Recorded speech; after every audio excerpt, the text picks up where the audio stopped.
क्या गलत बोला बबीता फोगाट ने?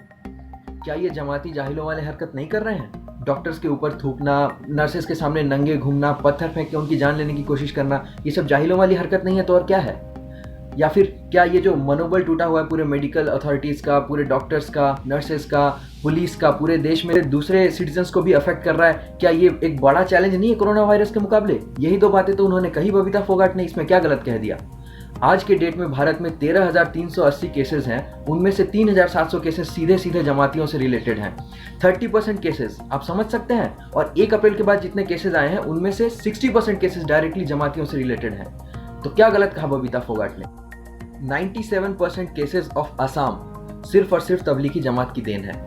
63% केस जो दिल्ली के हैं वो जमात से रिलेटेड हैं। 53% केस उत्तर प्रदेश के वो डायरेक्टली जमात से रिलेटेड हैं, और तेलंगाना में 73% केसेस डायरेक्टली जमात से रिलेटेड हैं। अब बताइए क्या गलत बताया बबीता फोगाट ने?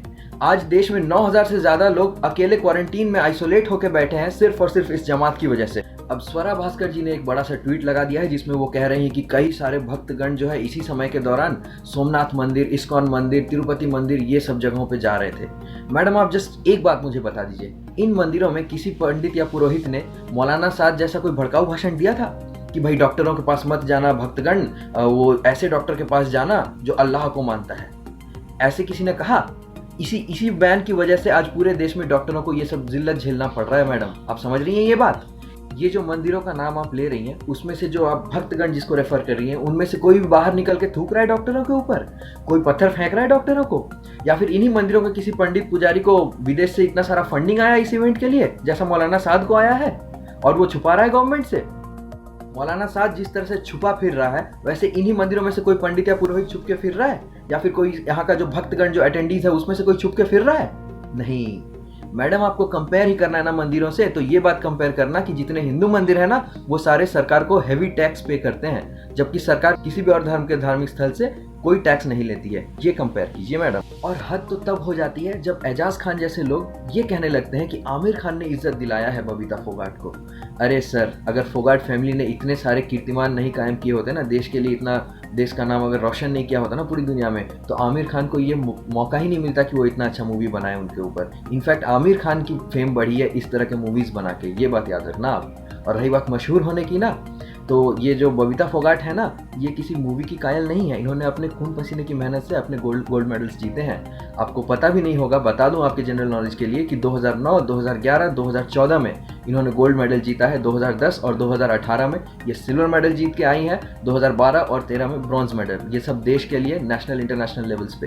ठीक है, तो आप इतना जान लें कि इनको मशहूर होने के लिए किसी मूवी की ज़रूरत नहीं है। ये देश के लोग जो है ना न्यूज़पेपर पढ़ते हैं और ये देश में पहले से ही मशहूर थी। अरे सर, कुछ ही लोग हैं आपके जैसे गिने चुने जो जनरल नॉलेज के लिए सिनेमा के ऊपर डिपेंडेंट रहते हैं, निर्भर करते हैं। ओपिनियन भी सिनेमा देख के बना लेते हैं, रिसर्च करना होता नहीं, आगे पीछे का कुछ पता नहीं, पेपर पढ़ के कुछ समझ आता नहीं, बस पॉलिटिकल कमेंट्री करने उतर गए हैं, एक्टिविज्म करने उतर गए हैं। जिस तरह से ये तू करके आपने बात किया है ना बबीता जी के साथ, यही अगर किसी लेफ्ट विंग एक्टिविस्ट और महिला एक्टिविस्ट के साथ किया जाता ना तो अब तक पहाड़ टूट गया होता।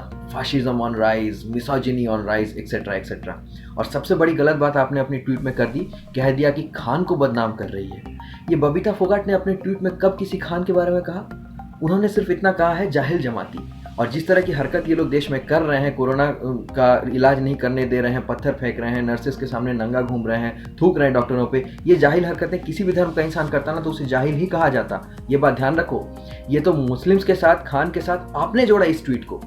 क्या आप ये बताना चाह रहे हैं कि इस्लाम को ये जमाती रिप्रेजेंट करते हैं? बबीता ने तो ऐसा कुछ नहीं कहा। क्या आप ये बताना चाह रहे हैं कि अगर आप मुस्लिम हो तो डिफेंड करो जमाती को? ये तो आप हैं जो धर्म को इस ट्वीट के साथ रिलेट कर रहे हैं। ये तो आप हैं जो तबलीगी जमात के जमातियों को, जाहिल जमातियों को इस्लाम के साथ रिलेट कर रहे हैं। ये आप ही लोगों ने ना इन जमातियों के हरकतों को, निंदनीय हरकतों को डिफेंड किया, और सिर्फ इसलिए ये सोच के कि ये आपके धर्म के हैं। क्या जरूरत थी इनके निंदनीय हरकतों को? अगर आपने भी निंदा की होती हमारे साथ खड़े होकर, तो आज के दिन कोई भी इन जमातियों को इस्लाम के साथ जोड़ के नहीं देखता।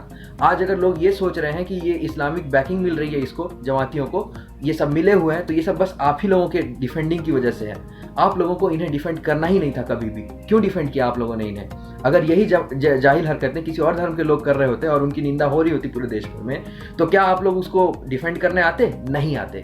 क्यों? क्योंकि वो आपके धर्म के नहीं होते। यानी धर्म वाला एंगल इस पूरे केस में आप ही लोगों ने लाया है और आप किसी और को ब्लेम करते हो। बबीता ने किसी धर्म के बारे में कहाँ लिखा किसी ट्वीट में? ये जो ऑनलाइन बुलिंग कर करके आपने नकली दंगल गर्ल को अखाड़े से बाहर निकाल दिया है ना, वो गलतफहमी इस मामले में मत पालना। ये असली दंगल गर्ल है, छोरी धाकड़ है। जय हिंद।